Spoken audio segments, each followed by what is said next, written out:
magiliw na tagapakinig sa ating pong mensahe kung saan ang dua na tinatawag ay magkaiba po sa tinatawag na sala. Ito po ay mga katagang at terminologying Arabic.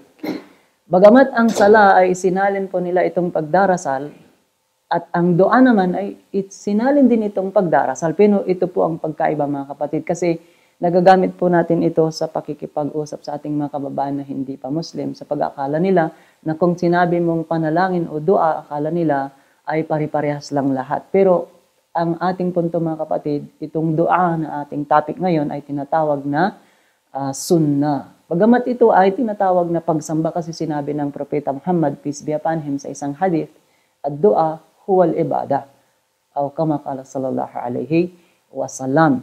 Ang pananalangin o tinatawag na supplication o taimtiman pagdarasal, kung saan ka man naroon, hamba nandyan ka nakaupo o anumang ginagawa mo, maari mong ginagawa o isinasa puso mo sa taimtimang pananalangin mo. Yun ang tinatawag na dua. Okay?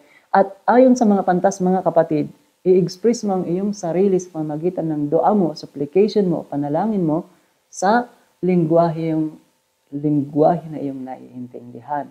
Pero kung ikaw naman ay makapagdua sa mga katagang Arabic o terminologies ayon sa napapag-aralan natin sa mga hadith ng propeta, ay wala naman problema po doon. Pero ang atin mga kapatid, as in ang pinag-uusapan natin, ito po yung panalangin o supplication o dua ay magkaiba po doon sa sala. At ang dua na ito mga kapatid, padamihin natin ang ating mga dua, sapagkat ang dua ay pagsambangan natin kay Allah subhanahu wa ta'ala sa pamagitan ng ating mga dua.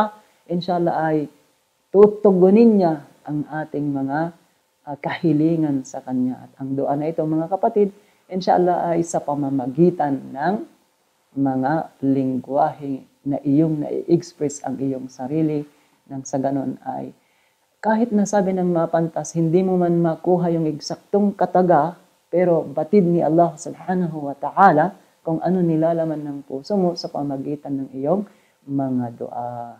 Wallahu ta'ala alam. Alhamdulillahi wa sallallahu wa sallam wa baraka ala sayyidina wa habibina Muhammad. Assalamu alaikum. Magandang sandali.